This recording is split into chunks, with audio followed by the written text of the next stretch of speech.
ದಲ್ಲಿ ನೋವನ್ನಿರ್ಬೋದು, ಕಷ್ಟವನ್ನಾಗಿರ್ಬೋದು, ತೊಂದರೆಯನ್ನಾಗಿರ್ಬೋದು, ಯಾವುದೇ ದುರ್ಘಟನೆ ಆದರೂ ನೋಡಿ, ನಿಮ್ಮ ಜೀವನದಲ್ಲಿ ಆ ದುರ್ಘಟನೆ ಆಗಿದ್ದು ಒಂದೇ ಬಾರಿ, ಆದರೆ ಅದನ್ನ ಪದೇ ಪದೇ ಅನುಭವಿಸ್ತಿರೋದು ನೀವು. ಸೊ ನಿಮಗೆ ಮೋಸ ಮಾಡಿದವ್ರು ಇರ್ಬೋದು, ನೋವು ಕೊಟ್ಟವ್ರು ಇರ್ಬೋದು, ತೊಂದರೆ ಕೊಟ್ಟವರು, ಕಷ್ಟ ಕೊಟ್ಟವರು, ಅವರೆಲ್ಲ ಆ್ಯಕ್ಚುಲಿ ಒಂದೇ ಬಾರಿ ಆ ತಪ್ಪು ಮಾಡಿದ್ದು. ಆದರೆ ಪುನಃ ಪುನಃ ಪುನಃ ಪುನಃ ಅದರಿಂದ ನೋವು ತಗೊಂಡಿದ್ದು ನೀವು, ಅವರಲ್ಲ ನೀವೇ. ಸೊ ನೀವಾಗಿ ನಿಮ್ಮ ಕೈಯಾರೆ ಅದನ್ನು ಅನುಭವಿಸ್ತಿರ್ತೀರ. ಯಾಕೆ ಹಾಗೆ ಮಾಡಬೇಕು? ಅವನೊಮ್ಮೆ ಮಾಡಿದ, ಮುಗೀತಲ್ಲಿಗೆ. ಇನ್ಸಲ್ಟ್ ಮಾಡಿದ್ನ, ಇನ್ಸಲ್ಟ್ ಮಾಡಿದ, ರಿಸೀವ್ ಮಾಡಿ, ಏನಾಗತ್ತೆ? ಅಂತಹ ಭಗವಂತನ ರೂಪದಿಂದ ಬಂದಂತಹ ರಾಮ, ಕೃಷ್ಣ, ಶಿವ, ಯಾರನ್ನೇ ನೀವು ತಗೊಳ್ಳಿ, ಪುರಾಣದ ಯಾವುದೇ ಒಂದು ರೋಲನ್ನು ನೀವು ತಗೊಳ್ಳಿ, ಅವಮಾನ ಆಗದಿದ್ದವ್ರು ಯಾರಿದ್ದಾರೆ ಈ ಭೂಮಿ ಮೇಲೆ? ನೋವಾಗದೇ ಇದ್ದವ್ರು ಯಾರಿದ್ದಾರೆ? ಅಂತಹ ಮಹಾದೇವ ಅಂತ ಅನ್ನೋ ಶಿವನಿಗೆ ಅವನ ಮಾವ ಇಷ್ಟು ಅವಮಾನ ಮಾಡ್ದ. ರಾಮ, ಕೃಷ್ಣ ಅವರೆಲ್ಲ ಹುಟ್ಟಿನಿಂದ ಎಷ್ಟು ತೊಂದರೆಯನ್ನು ನೋಡಲಿಲ್ಲ. ಸ್ವಂತ ಅವ್ರ ಮನೆಯವರೇ ಅವ್ರಿಗೆ ತೊಂದರೆ ಕೊಡಲಿಲ್ವಾ? ಕೃಷ್ಣನಿಗಂತೂ ಅವನ ಮಾವನೇ ಅವನನ್ನು ಕೊಲ್ಲಿಕ್ಕೆ ಬಂದ. ರಾಮನಿಗೆ ಅವನ ಚಿಕ್ಕಮ್ಮನೇ ಅವನ ಮನೆಯಿಂದ ಹೊರಗೆ ಹಾಕಿದ್ಲು. ಅಂತಂಥ ಮಹಾಜನರಿಗೆ ತೊಂದರೆಗಳು, ಕಷ್ಟಗಳು, ಅವಮಾನಗಳು ಬಿಟ್ಟಿಲ್ಲ. ಇನ್ನು ನಾವೆಲ್ಲ ಏನು ದೊಡ್ಡ ಜನ ಅಂತ? ನಾವೇನು ದೊಡ್ಡ ಕಿರೀಟ ಹೊತ್ಕೊಂಡು ಏನಾದರೂ ಇನ್ನೊಂದು ದೊಡ್ಡ ಅಂಶ ಅಂತ ಏನಾದರೂ ಇನ್ನೊಂದು ಅವತಾರನ ನಮ್ಮದು? ಇಲ್ಲ ಅಲ್ಲ. ನಾವೆಲ್ಲ ಇಂಥ ಯಕಶ್ಚಿತ್ ಮಾನವರು. ನಮಗೊಂಚೂರು ಅವಮಾನ ಆದರೆ, ನಮಗೊಂಚೂರು ಏನೋ ನಾವು ಅಂದ್ಕೊಂಡಂಗೆ ಆಗಲಿಲ್ಲ ಅಂದರೆ ತಪ್ಪೇನದರಲ್ಲಿ? ನೆನಪಿಟ್ಕೊಳ್ಳಿ, ನ್ಯೂನ್ಯತೆ ಅನ್ನೋದು ಜೀವನದ ಪ್ರಕೃತಿಯ ಸಹಜ ನಿಯಮ. ಈಗ ಹೊರಗಡೆ ಪ್ರಕೃತಿಯಲ್ಲಾದರೂ ಅಷ್ಟೆ, ಪರ್ಫೆಕ್ಷನ್ ಅಥವಾ ಪರ್ಫೆಕ್ಟ್ ಅನ್ನೋದು ಪ್ರಕೃತಿಯ ಸಹಜತೆ ಅಲ್ಲ. ಈಗ ಇಲ್ಲಿ ನೀವು ಗಾರ್ಡನ್ ನೋಡ್ತಾ ಇದ್ದೀರಾ, ಇಲ್ಲಿ ಹಿಂದ್ಗಡೆ ಎಲ್ಲ ಗಾರ್ಡನ್ ನೋಡ್ತಿದ್ದೀರಾ. ಇದು ಸಹಜವಾಗಿ ಇದ್ದಂಥ ಗಾರ್ಡನ್. ಅಂದರೆ ನಾವು ಟ್ರಿಮ್ ಮಾಡಿ ಆರ್ನಮೆಂಟಲ್ ಪ್ಲ್ಯಾಂಟ್ಸ್ ಹಾಕಿ ಹೀಗೇ ಇರಬೇಕಂತ ಮಾಡಿರೋ ಗಾರ್ಡನ್ ಅಲ್ಲ.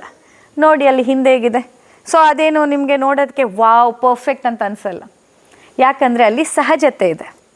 ಅದೇ ನೀವು ಸಿಟಿಯಲ್ಲೆಲ್ಲ ನೀವು ನೋಡಿರ್ತೀರ, ಪರ್ಫೆಕ್ಟಾಗಿ ಲಾನ್ ಇರುತ್ತೆ, ಇದು ಮಾಡಿರುತ್ತೆ, ಟ್ರಿಮ್ ಮಾಡಿರ್ತಾರೆ, ನೀಟಾಗಿ ಶೇಪ್ ಕೊಟ್ಟಿರ್ತಾರೆ, ಎಲ್ಲೆಲ್ಲಿ ಯಾವ್ಯಾವ ಗಿಡ ಬೆಳಿಬೇಕು ಅದನ್ನೇ ಬೆಳೆಸಿರ್ತಾರೆ. ಅದರ ಹೊರತಾಗಿ ಬೇರೆ ಏನು ಬೆಳೆದ್ರೂ ಅದನ್ನ ಕಿತ್ತು ಬಿಸಾಕಿರ್ತಾರೆ. ಇಟ್ ಲುಕ್ಸ್ ಪರ್ಫೆಕ್ಟ್, ಆದರೆ ಅದು ಸಹಜತೆ ಅಲ್ಲ. ಹಾಗಾಗಿ ನ್ಯೂನ್ಯತೆ ಅಥವಾ ಕಮ್ಮಿಗಳು, ಕೊರತೆಗಳು ಪ್ರಕೃತಿಯ ಸಹಜ ನಿಯಮ. ಅದು ಪ್ರಕೃತಿಗೆ ಇರ್ಬೋದು, ನಮ್ಮ ಜೀವನಕ್ಕೆ ಇರ್ಬೋದು. ಪರ್ಫೆಕ್ಷನ್ ಅನ್ನೋದು ಸಹಜತೆ ಅಲ್ಲ. ಈ ಮಿಸ್ಟರ್ ಪರ್ಫೆಕ್ಟ್ ಅನ್ನೋದೆಲ್ಲ ಇದು ನಿಮಗೆ ಟಿ ವಿಗಳು, ಸೀರಿಯಲ್ಗಳು, ಮೂವಿಗಳು ಕೊಟ್ಟಂಥ ಟರ್ಮ್ಸ್ಗಳು. ಬಟ್ ಆ ಪರ್ಫೆಕ್ಷನ್ ಅನ್ನೋವಂಥದ್ದು ಸಹಜತೆ ಅಲ್ಲ. ಕೊರತೆಗಳು ಇರೋದೇ ಸಹಜತೆ. ಆದರೆ ಆ ಕೊರತೆಗಳನ್ನು ನಾವು ನಿಭಾಯಿಸಲಿಕ್ಕೆ, ಕೊರತೆಗಳನ್ನು ಸರಿಪಡಿಸುವಂಥ ಸತತ ಪ್ರಯತ್ನ ನಮ್ಮಲ್ಲಿ ಇರಬೇಕು. ಆದರೆ ಆ ಕೊರತೆ ಇದೆ ಅನ್ನೋ ಕೊರಗು ನಿಮ್ಮ ಜೀವನನ ಮುಗಿಸ್ಬಾರ್ದು ಅಂತ. ಕೊರತೆ ಇದೆ ಅನ್ನೋದನ್ನು, ಇರುತ್ತೆ ಅನ್ನೋದನ್ನು ಒಪ್ಕೊಳ್ಬೇಕು. ಬಟ್ ಆ ಕೊರತೆಯನ್ನು ಸರಿಪಡಿಸ್ಕೊಳ್ಳೋ ಪ್ರಯತ್ನ ಮಾಡಬೇಕು. ಓಹೋ, ಕೊರತೆನೇ ಜೀವನ ಆಯ್ತಲ್ಲ, ಇನ್ನೇನು ಮಾಡೋದು, ಆರಾಮಿದ್ಬಿಡೋಣ. ಅಲ್ಲ, ಆರಾಮಿದ್ರೆ ಖುಷಿನೇ ಇತ್ತು. ಬಟ್ ಆರಾಮಿರಲ್ವಲ್ಲ, ಅದನ್ನೇ ತಲೆ ಕೆಡಿಸ್ಕೊಳ್ತಾ ಇರ್ತೀರ. ಅದರಿಂದ ಎಷ್ಟು ರೋಗಗಳು ಬರ್ತಾ ಇರ್ತವೆ. ಅರ್ಧಕ್ಕರ್ಧ ನೀವು ಸಫರ್ ಆಗ್ತಾ ಇರುವಂತಹ ರೋಗಗಳಲ್ಲಿ 90% ಬರೀ ಇದೇ ವಿಷಯಗಳಿಂದನೇ ಆಗ್ತಿರೋದು. ನೀವು ಕೈಯಾರೆ ಮಾಡ್ಕೊಂಡಿರೋ, ದೇವ್ರು ಕೊಟ್ಟಿರೋದಲ್ಲ. ಈ ರೋಗಗಳೆಲ್ಲ ನಿಮ್ಮ ಸ್ವಯಾರ್ಜಿತ ಆಸ್ತಿ, ದೇವ್ರು ಕೊಟ್ಟಿದ್ದಲ್ಲ. ದೇವ್ರಿಗೇನು ಕೆಲಸ ಇಲ್ಲ ಅಂದ್ಕೊಂಡಿದ್ದೀರಾ? ಬಂದು ನಿಮ್ಮನ್ನೆಲ್ಲ ಹುಡುಕಿ ನಿಮಗೆ ರೋಗ ಕೊಡೋಕ್ಕೆ, ನೋವು ಕೊಡೋಕ್ಕೆ ಅಷ್ಟು ಖಾಲಿ ಬಿದ್ದಿದ್ದಾನ ಆ ದೇವರು? ಖಂಡಿತ ಇಲ್ಲ. ದೇವರಿಗೆಲ್ಲ ನಿಮ್ಮ ಕಡೆ ತಲೆ ಎತ್ತು ನೋಡೋದಕ್ಕೂ ಪುರ್ಸೊತ್ತಿದೆಯೋ ಇಲ್ಲೋ? ಇಷ್ಟೊಂದು ಕೋಟಿ ಬ್ರಹ್ಮಾಂಡದಲ್ಲಿ ಇರೋವಂಥ ಇಷ್ಟು ಜನರ ಮಧ್ಯೆ ನಿಮ್ಮ ಕಡೆ ಎತ್ತಿ ನೋಡೋಕ್ಕಾದ್ರೂ ಟೈಮ್ ಇದೆಯೋ ಇಲ್ಲೋ ಗೊತ್ತಿಲ್ಲ. ಅಂಥದ್ರಲ್ಲಿ ನಿಮ್ಮನ್ನೇ ಹುಡ್ಕೊಂಡು ಬಂದು ಒಂದು ಮುಗೀತು ಅನ್ನಂಗೆ ಇನ್ನೊಂದು, ಮತ್ತೊಂದು ಮುಗೀತು ಅನ್ನಂಗೆ ಮತ್ತೊಂದು ಪ್ರಾಬ್ಲಮ್ ಕೊಡೋದಕ್ಕೆ ಅವನನ್ನೇನು ವಿಲನ್ ಮಾಡಿಬಿಟ್ಟಿದ್ದೀರಾ ನೀವೆಲ್ಲ ಸೇರಿಕೊಂಡು? ಅಯ್ಯೋ ದೇವ್ರೆ, ಯಾಕಪ್ಪ ಹಿಂಗೆ ಕೊಟ್ಟೆ? ದೇವ್ರು ಏನೂ ಮಾಡಿಲ್ಲ ಪಾಪ. ನೀವೆಲ್ಲ ಸುಮ್ಮನೆ ನೀವು ಮಾಡಿರೋ ತಪ್ಪಿಗೆ ಭಗವಂತನ ಹೆಸರು ಹೇಳ್ತೀರ. ಯಾಕೆ ಹೇಳಿ? ಅವ್ನು ಬಂದು ವಾಪಸ್ ಸಾಕ್ಷಿ ಹೇಳಿ ಹೋಗೋಕ್ಕೆ ಅವನಿಗೆ ಪುರ್ಸೊತ್ತಿಲ್ವಲ್ಲ. ಈಗ ಬಂದುಬಿಟ್ಟು ನಾನು ಕೊಟ್ಟಿಲ್ಲಪ್ಪ, ಸುಳ್ಳು ಹೇಳ್ತಿದ್ದಾಳೆ ಇವಳು ಅಂತ ಹೇಳಿ ಹೋಗೋದಕ್ಕೆ ಅವನಿಗೆ ಪುರ್ಸೊತ್ತಿಲ್ಲ, ಅವ್ನು ಬರಲ್ವಲ್ಲ. ಹಾಗಾಗಿ ನೀವು ಧೈರ್ಯದಲ್ಲಿ ಎಲ್ಲದಕ್ಕೂ ಭಗವಂತ ಕೊಟ್ಟಿದ್ದು ಅಂತ ಹೇಳಿಬಿಡ್ತೀರ. ಖಂಡಿತ ಭಗವಂತ ಕೊಟ್ಟಿದ್ದಲ್ಲ, ನಿಮ್ಮ ಸ್ವಯಾರ್ಜಿತವಾದಂಥ ಆಸ್ತಿ. ನೀವು ಸಫರ್ ಆಗ್ತಾ ಇರೋ ಪ್ರತಿಯೊಂದು ನೋವು ಇರ್ಬೋದು, ಸಮಸ್ಯೆಗಳಿರ್ಬೋದು, ಎಲ್ಲವೂ ನಿಮ್ಮ ಸ್ವಯಾರ್ಜಿತ ಆಸ್ತಿ. ಅದನ್ನು ಸರಿಪಡಿಸ್ಕೊಳ್ಬೇಕು ಅಂದಾಗ ನಿಮ್ಮ ಪ್ರಯತ್ನ ಬೇಕೇ ಬೇಕು. ಒಂದನ್ನು ಈಗ ಹಾಳು ಮಾಡ್ಕೊಂಡಿದ್ದಾರೆ ಅಂದಮೇಲೆ ಸರಿಪಡಿಸ್ಕೊಳ್ಳೋ ಶಕ್ತಿನೂ ನಿಮ್ಮಲ್ಲೇ ಇದೆ. ಅದನ್ನು ನೀವು ಮೊದಲು ಅರ್ಥಕೊಳ್ಬೇಕು. ಸೊ ಇವತ್ತು ಕೂತ್ಕೊಂಡು ಇವತ್ತಿನ ಹೋಮ್ವರ್ಕ್ ಏನು ಹೇಳಿ, ನಿಮ್ಮ ಜೀವನದಲ್ಲಿ ನಿಮ್ಮ ಹೆಲ್ತ್ ಹಾಳಾಗೋದಕ್ಕೆ ನೀವು ಮಾಡಿರೋ ಯಾವ್ಯಾವ ತಪ್ಪುಗಳು ಕಾರಣ ಆಗಿರ್ಬೋದು ಅನ್ನೋದನ್ನು ಕೂತ್ಕೊಂಡು ಬರಿಬೇಕು. ಯಾವುದೇ ಆಗಿರ್ಬೋದು, ಚಿಕ್ಕದಿಂದ. ಈಗ ನೋಡಿ, ಎಷ್ಟೊಂದು ಸತಿ ನಿಮಗೆ ದೇಹ ಹೇಳ್ತಿರತ್ತೆ ನಂಗೆ ಆಗಲ್ಲ, ಜೋರು ಜ್ವರ, ಇವತ್ತು ಮಲಗಿಬಿಡಬೇಕು ಅಂತ. ಬಟ್ ನಿಮ್ಗೇನೋ ಇಂಪಾರ್ಟೆಂಟ್ ಮೀಟಿಂಗ್ ಇದೆ, ಏನೋ ಇಂಪಾರ್ಟೆಂಟ್ ಕೆಲಸ ಇದೆ ಅಂತ ನೀವೇನು ಮಾಡಿರ್ತೀರ, ಮಾತ್ರೆ ತೊಗೊಂಡು ಮತ್ತು ಕೆಲಸ ಮಾಡಿರ್ತೀರ. ಎಷ್ಟೊಂದು ಸತಿ ಹೇಳಿರತ್ತೆ ನಿಮ್ಮ ದೇಹ ಇವತ್ತಂತೂ ಸಾಧ್ಯನೇ ಇಲ್ಲ ನನಗೆ, ಇವತ್ತು ಬೇಗ ಮಲಗಬೇಕು ಅಂದ್ಕೊಂಡಿರ್ತೀರ. ಬಟ್ ಅವತ್ತೇ ಬಹುಶಃ ನಿಮ್ಮ ಮಗುಗೆ ಹುಷಾರಿಲ್ಲ ಅಂತನೋ ಅಥವಾ ಇನ್ನೇನೋ ಯಾವುದೋ ರೀತಿಯ ಒತ್ತಡನ, ಇಲ್ಲ ಏನೂ ಇಲ್ಲ ಸುಮ್ಮನೆ ಟಿ ವಿಲಿ ಒಳ್ಳೆ ಸೀರಿಯಲ್ ಬಂದಿದೆ ಅಂತಾನೆ, ಯಾವುದು ಅಂದರೆ ತೀರಾ ಸೀರಿಯಸ್ ಆದಂಥದ್ದಿಂದ ಸಿಲ್ಲಿ ರೀಸನ್ ಯಾವುದೇ ಇದ್ದಿರ್ಬೋದು, ನೀವು ಅವತ್ತು ಮಲ್ಗೋಕ್ಕಾಗಿರಲ್ಲ, ಬೇಗ ನಿದ್ದೆ ಮಾಡಿರಲ್ಲ. ಇಂತಹ ಎಲ್ಲ ಚಿಕ್ಕ ಚಿಕ್ಕ ಮಿಸ್ಟೇಕ್ಗಳು ಒಂದೊಂದಾಗಿ ಸೇರ್ತಾ ಒಂದು ದೊಡ್ಡ ಡಯಾಗ್ನೋಸಿಸ್ ಅನ್ನೋದನ್ನ ನಿಮಗೆ ಕೊಟ್ಟಿರತ್ತೆ ಹೊರತು ಒಂದೇ ಸತಿ ಟಪಕ್ಕಂತ ಬಿದ್ದಿರೋದಲ್ಲ ಇದು ರೋಗ. ಅಥವಾ ಈಗೇನು ನೀವು ಸಫರಿಂಗ್ ಏನಿದೆ ಇದು ಒಂದೇ ಸತಿ ಬಿದ್ದಿರೋದಲ್ಲ. ನೀವು ಹಂತ ಹಂತವಾಗಿ ಫೌಂಡೇಶನ್ ಹಾಕಿಬಿಟ್ಟು ಪ್ಲಿಂತ್ ಬೀಮ್ ಹಾಕ್ಬಿಟ್ಟು ಒಂದೊಂದೇ ಕಲ್ಲಿಟ್ಟು ಇಟ್ಟು ಕಟ್ತಾ ಬಂದು ಆದಮೇಲೆ ಅದು ಮೇಲ್ ತನಕ ಬಂದು ಮನೆ ಇನ್ನೇನು ಓಪನಿಂಗ್ ಆಗಬೇಕನ್ನೋ ನಿಮಗೆ ರಿಯಲೈಸೇಷನ್ ಆಗುತ್ತೆ. ಆವಾಗ ನಿಮ್ಗೆ ಎಚ್ಚರ ಆಗುತ್ತೆ, ಓಹೋ ಏನೋ ರೋಗ ಬಂದುಬಿಟ್ಟಿದೆಯಂತೆ, ಇದೇನೋ ರೋಗ ಅಂತ ಹೆಸರು ಹೇಳಿದ್ರು, ನಾನೇನಾದರೂ ಮಾಡ್ಬೇಕು ಇವಾಗ ಅಂತ. ಏನು ಮಾಡೋದು? ಆವಾಗ ಮತ್ತೆ ವಾಪಸ್ ಅದೆಲ್ಲ ಕಲ್ಲು ತೆಗಿಯೋದು ಒಂದೇ ದಿನದಲ್ಲಿ ಆಗಿಬಿಡತ್ತಾ? ಒಂದು ಗುಳಿಗೆ ಹಿಂಗೆ ನುಂಗಿದ ತಕ್ಷಣ ಎಲ್ಲ ಬಿದ್ದೋಗ್ಬಿಡಕ್ಕೋ ಅಂತ ನೀವು ಅಂದ್ಕೋತೀರ? ಸಾಧ್ಯ ಇದೆಯಾ ಅದು? ಖಂಡಿತ ಸಾಧ್ಯ ಇಲ್ಲ. ಸೊ ಏನೇನು ನಾವು ಪಡ್ಕೊಂಡು ಬಂದಿದ್ದೀವಿ, ಯಾವ್ಯಾವ ರೀತಿಯಲ್ಲಿ ಅದಾಗಬೇಕಂತಿರುತ್ತೆ, ಅದನ್ನು ಹಾಗೆ ಸ್ವೀಕಾರ ಮಾಡಬೇಕು. ಅದು ನಮಗೆ ಆಗಿರ್ಬೋದು, ನಮ್ಮ ಜೊತೆಯಲ್ಲಿದ್ದವರಿಗೆ ಆಗಿರ್ಬೋದು. ಅಲ್ಟಿಮೇಟ್ ಆನ್ಸರ್ ಅಂದರೆ ಸ್ವೀಕಾರ ಮನೋಭಾವ. ಮೊದಲು ಸ್ವೀಕರಿಸಬೇಕು. ಸ್ವೀಕರಿಸಿದ ನೆಕ್ಸ್ಟ್ ಮೂಮೆಂಟೇ ಇಟ್ ಬಿಕಮ್ಸ್ ವೆರಿ ಈಸಿ. ನಿಮ್ಗೆ ಅದರ ಸೊಲ್ಯೂಷನ್ ಹುಡುಕೋದು ಈಸಿ. ಸ್ವೀಕಾರನೇ ಮಾಡದಿದ್ದಾಗ ನಾವು ಸೊಲ್ಯೂಷನ್ ಬಗ್ಗೆ ಯೋಚನೆ ಮಾಡಲ್ಲ, ನಾವಿನ್ನೂ ಬರೀ ಪ್ರಶ್ನೆಲೇ ಇರ್ತೀವಿ. ನಂಗೆ ಯಾಕೆ ಹಿಂಗಾಯಿತು, ನಂಗೆ ಯಾಕೆ ಹೀಗೆ. ನೆನ್ಪಿಟ್ಕೊಳ್ಳಿ, ಎಲ್ಲಿ ತನಕ ನಿಮ್ಮ ತಲೆಯಲ್ಲಿ ನನಗೆ ಯಾಕೆ ಹಿಂಗಾಯಿತು ಪ್ರಶ್ನೆ ಇದೆ, ಅಲ್ಲಿ ತನಕ ನಿಮ್ಗೆ ಹುಷಾರಾಗಲ್ಲ. ಮೊದಲು ನನಗೆ ಯಾಕೆ ಹಿಂಗಾಯಿತು ಆಯಿತು, ಈಗೇನು ಮಾಡಬೇಕು, ನಂಗೆ ಹಿಂಗೆ ಆಗಿದೆ ಅನ್ನೋದನ್ನು ಮೊದಲು ಒಪ್ಕೊಳ್ಳಿ.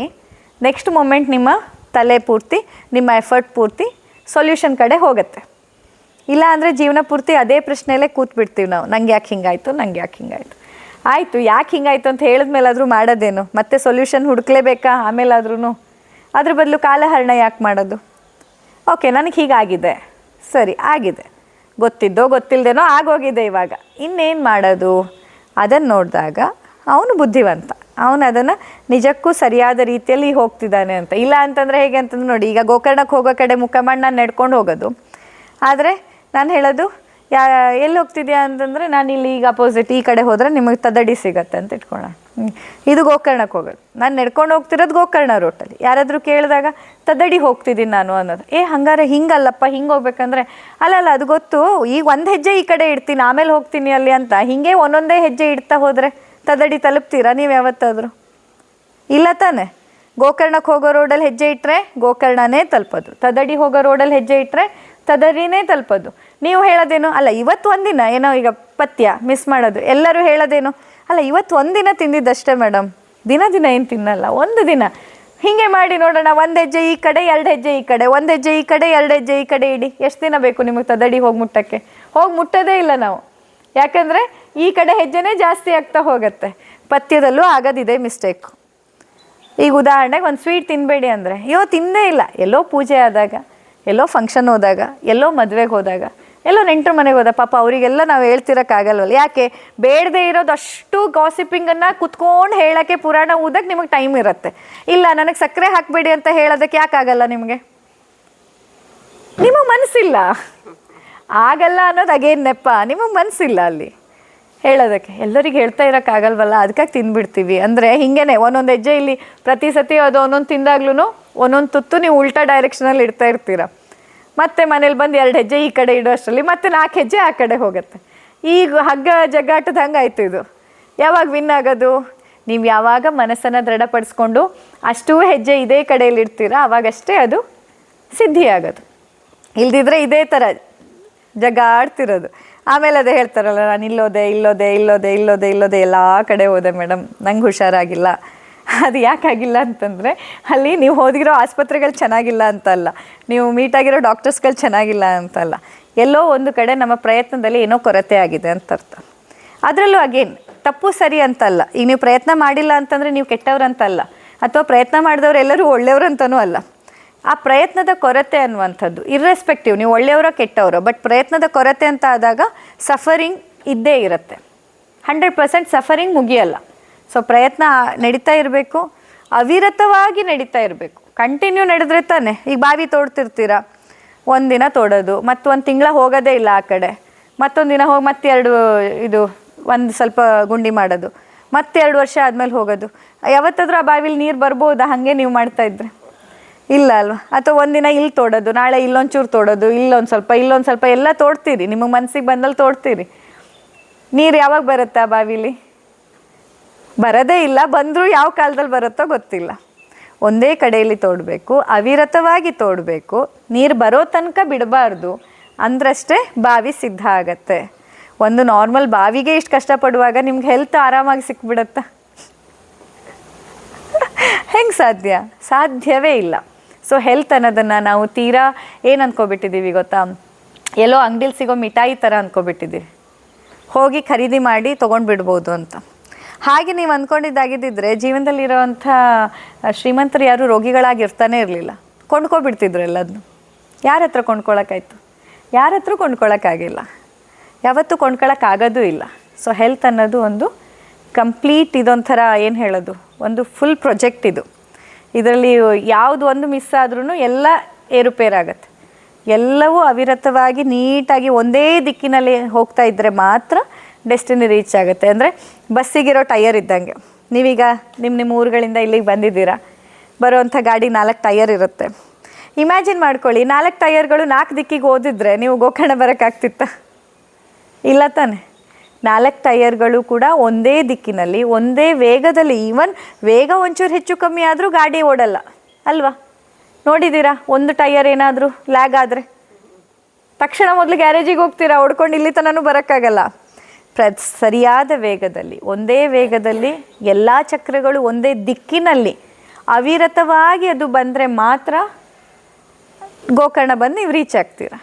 ಇಲ್ಲ ಮನೆಯಿಂದೇನೋ ಹೊರಟ್ರಿ, 4 ಟಯರು 4 ದಿಕ್ಕಿಗೆ ಹೋಯ್ತು, ಏನಾಗುತ್ತೆ? ಗಾಡಿ ಅಲ್ಲೇ ಬಾಕಿ, ಎಲ್ಲೂ ಹೋಗಲ್ಲ, ವಾಪಸ್ ಹೋಗೋಕ್ಕಾಗಲ್ಲ, ಮುಂದೆ ಬರೋಕ್ಕಾಗಲ್ಲ. ಹಾಗೆ ನಮ್ಮ ಜೀವನದಲ್ಲಿ ಕೂಡ ನಾವು ಎಲ್ಲದನ್ನೂ ಚೂರು ಮಾಡ್ತೀವಿ ಅಂದರೆ ಆಗಲ್ಲ. ಎಲ್ಲವೂ ಒಟ್ಟಿಗೆ ಸೇರಬೇಕು.